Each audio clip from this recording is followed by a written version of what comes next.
Okay, I'd like to continue our series on the book Undoing the Knots, and this is the 14th section of our presentations on this particular book by Maureen O'Connell. Very interesting look at racism within herself, within the church, her church in particular, the Catholic Church, and within the community. This section of chapter 3 of her book, Maureen is looking at the bishop of Philadelphia, Bishop Kenrick, whose brother, very interestingly, was a slaveholder. Kenrick argues against the emancipation of black people, and he argues against it on moral principles. So you can see, as you look back at that as a Catholic, you say, my goodness, what did he miss? In terms of our Catholic faith. And it raises troubling questions, obviously, for us as Catholics. Were we complicit in this whole institution of slavery? And he was a man not in the South. He was a bishop in the North during the time, really post-Civil War time. So, pre, but also and not arguing for emancipation. Kind of crazy. The interesting fact at this time, and again, this is as Kenrick was bishop here, Frederick Douglass came to speak in the community of Westchester, where Maureen's relative was living, his white relative, obviously. And he came to recruit black soldiers into the Union Army. Sometimes we don't realize how many there were. There were 180,000 black men who served in the Union Army. Two of Douglas's own sons served in the Army. 40,000 died in the Civil War. So you can see the sacrifice that they made for emancipation. At the same time, Kenrick is arguing against emancipation.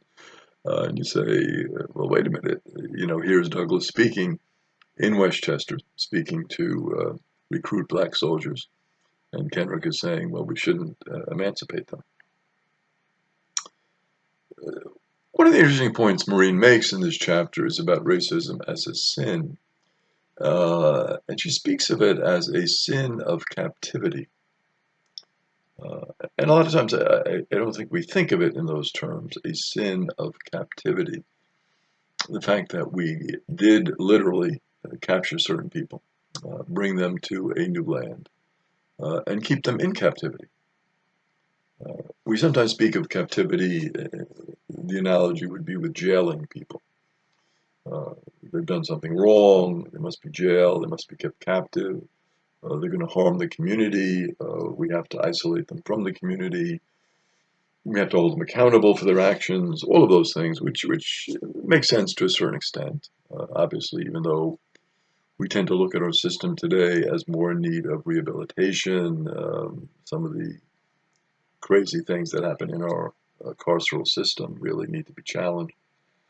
But when you think about it, what did we do in terms of our racist policies? We literally captured people. We took them and put them in a different place. What justifies that? Why did we accept that? Why did a Catholic bishop in Philadelphia at the time of the Civil War endorse that? Well, it was good for our economy. What was the God there? The God obviously was the economy. We have to make our economy strong. It's important that we produce all of these goods. We produce them at the cheapest possible cost to ourselves. And if we have to enslave people to do that, that's fine. That's okay, because we're making money.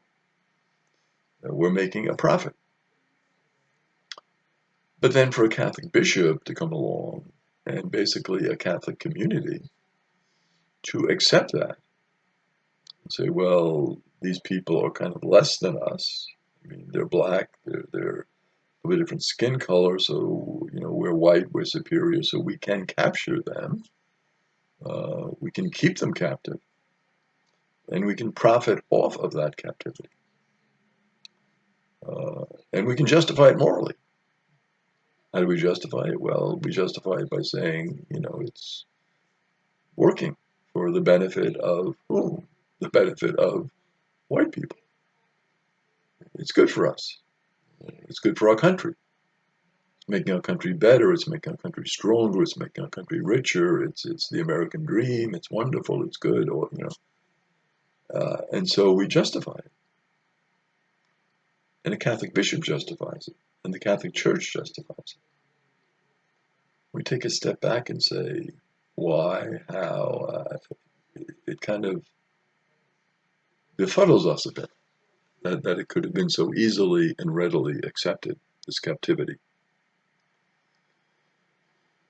Green goes on to make the further statement about my comfort is linked to black pain. And at first, when you see that, you say, oh, my comfort linked to black pain. No, my comfort is my own work. I work hard. I sacrifice. I try to do the best for my family. It's not linked to black pain. It's linked to my own pain, my own blood, sweat, and tears. When you look at a larger picture, you see a lot of the economy was working on this black pain, black subjugation, black captivity. And so that pain, the pain that came from that captivity, that enslavement, who did it benefit? Well, it benefited white people. I'm white, it benefited me. I mean, we don't see it in those terms because we look really at our own individual effort. And the American story, of course, is a great story of individualism. Uh, the person tries hard, overcomes all obstacles, starts poor, works hard, becomes rich. All of these uh, teachings that we absorb unconsciously. I mean, that's how our system works. You're not going to get money by just sitting around. You've got to work hard to earn this money. You have to be a good inventor, or you have to work many jobs. You have to really put in a lot of effort to do well. And of course, nobody is denying the necessity for effort. But when you look at the overall picture, you see the ultimate base here is the pain of those who were black, who built up this economy, who made this economy stronger. And we sort of accepted that. Said, well, that's okay, they're black. And so my comfort, there's a relationship between the comfort that I have and the pain that others have, especially those who are black. Kenrick really, Marine makes the statement in the book that he perverted Christianity. And really, when you think about it, he certainly did. I mean, Christianity is not about enslaving people so I can get rich. Christianity is about sharing the good news that we are all brothers and sisters in Christ. We are all one in Christ.